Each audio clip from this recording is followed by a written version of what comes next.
পৃথিবীতে যদি কোনো ফকিন্নি দেশ থাকে সেটা হচ্ছে ভারত। পৃথিবীর মানচিত্রে ভারত হচ্ছে একটা ফকিন্নি দেশ। ওসমান হাদিকে গুলি করার পরে সেই সন্ত্রাসী কোথায় পাওয়া গেছে? কোথায় পাওয়া গেছে? এর মানে কি এই গুলি কে চালিয়েছে? এই গুলি কে চালিয়েছে? ও হাদির গায়ে গুলি কেন? ভারত তুই জবাব দে। হাদির গায়ে গুলি কেন? আমরা হুঁশিয়ারি করে বলে দিতে চাই, বাংলাদেশের মাটিতে আর কোন ভারতীয় প্রক্সিদের মেনে নেওয়া হবে না।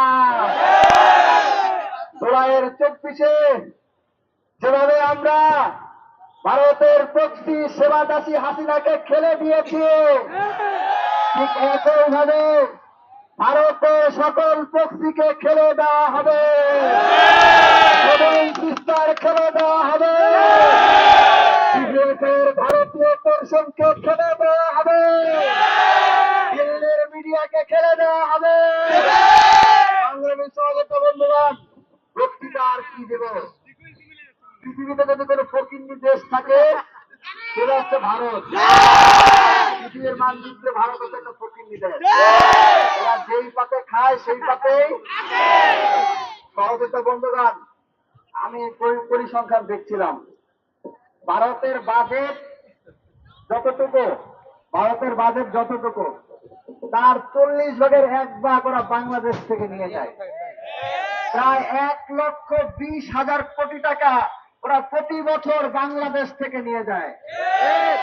তার মানে কি আমরা যদি এটা বন্ধ করে দেই তাহলে ভারত না খেয়ে মারা যাবে।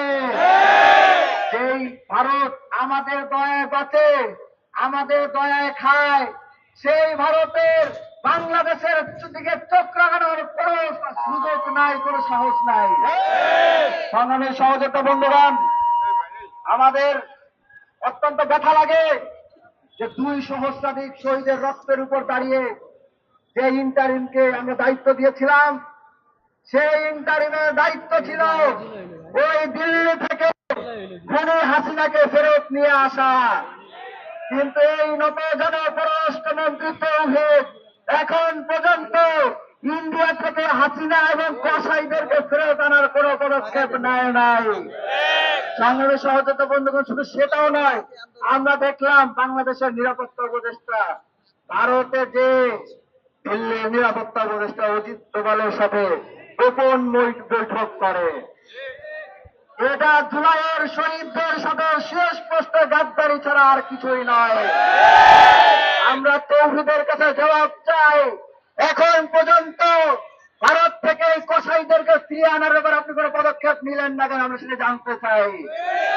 আপনি যদি ধরেই নেন যে ভারতের তাবেদারি করবেন, তাহলে প্রকাশ্যে ঘোষণা দিন, আমরা দেখবো যে আপনার কতটুকু জোর আছে, আমাদের কতটুকু জোর আছে। সংগ্রামের সহযোগিতা বন্ধুগণ, কথা